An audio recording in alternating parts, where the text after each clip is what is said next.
அலைக்கும் வரஹ்மத்துல்லாஹி வபரகாதுஹு. அல்ஹம்துலில்லா. நம் அனைவரும் துல்ஹஜ் மாதத்தை அடைந்து விட்டோம். அதேபோல் இந்த மாதத்துடைய சிறப்புகளை பார்த்தோம். இந்த மாதம் அனைத்தையும் உள்ளடங்கியதாக இருக்கின்றது. அதாவது உலக மக்கள் அனைவரும் இந்த மாதத்தில்தான் ஹஜ்ஜை நிறைவேற்றுகிறார்கள், மேலும் குர்பானி கொடுக்கிறார்கள். மேலும் அனைவரும் அதிகமான நன்மைகளை இந்த மாதத்தில்தான் செய்து வருகிறார்கள். நம் அனைவரும் கேள்விப்பட்டிருப்போம், முத்தான 3 நாட்கள், அதாவது ரமலானுடைய கடைசி 10 நாட்கள். மேலும் இப்பொழுது நாம் அடைந்திருக்கக்கூடிய துல்ஹஜ் முதல் 10 நாட்கள், அடுத்து வரக்கூடிய முஹர்ரம் 10 முதல் 10 நாட்கள். இதுதான் 3 முத்தான 10கள் ஆகும். ரமலானுடைய கடைசி 10 முடிந்த பிறகு அல்லாஹ் ஈதுல் ஃபித்ர் பெருநாளை தந்துள்ளான். இந்த துல்ஹஜ்ஜுடைய முதல் 10 முடிந்த பிறகு அல்லாஹ் பக்ரீத்தை கொடுத்திருக்கிறான். முஹர்ரம் உடைய 10 நாட்கள் முடிந்த பிறகு ஆஷிரா என்ற திருநாளில் அல்லாஹ் தஆலா நமக்கு தந்திருக்கிறான்.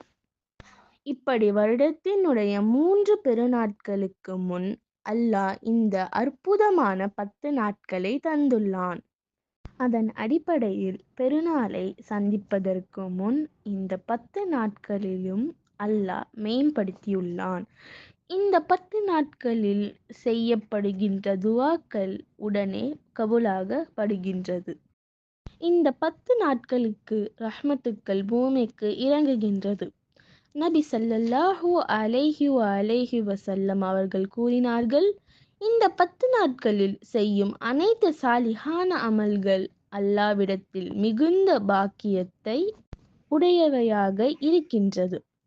அது திக்ராக இருந்தாலும் அல்லது தொழுகையாக இருந்தாலும், நோன்பாக இருந்தாலும், தர்மமாக இருந்தாலும், எந்த ஒரு நற்செயலாக இருந்தாலும் அல்லாஹ்விற்கு அது மிகவும் பிடித்தமானதாக இருக்கும். அல்லாஹ்வால் நேசிக்கப்பட்ட அமலாகவும் இருக்கின்றது. நபி ஸல்லல்லாஹு அலைஹி வஸல்லம் அவர்கள் கூறினார்கள், துல்ஹஜ் மாதம் முதல் 10 நாட்கள் பிறந்துவிட்டால் தங்களின் வீட்டினுடைய விளக்குகளை அணைக்க வேண்டாம். இங்கு வீட்டினுடைய விளக்குகளை அணைக்க வேண்டாம் என்பதின் அர்த்தம் ஆகிறது, இரவில் விளக்குகளை அணைத்துவிட்டு தூங்காமல் இரவெல்லாம் விழித்திருந்து வணங்குதல் என்று சொல்கிறார்கள்.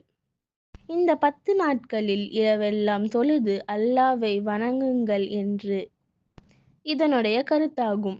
வரக்கூடிய நாட்களில் சிறப்பை பற்றி இன்ஷா அல்லாஹ் நாம் பார்ப்போம்.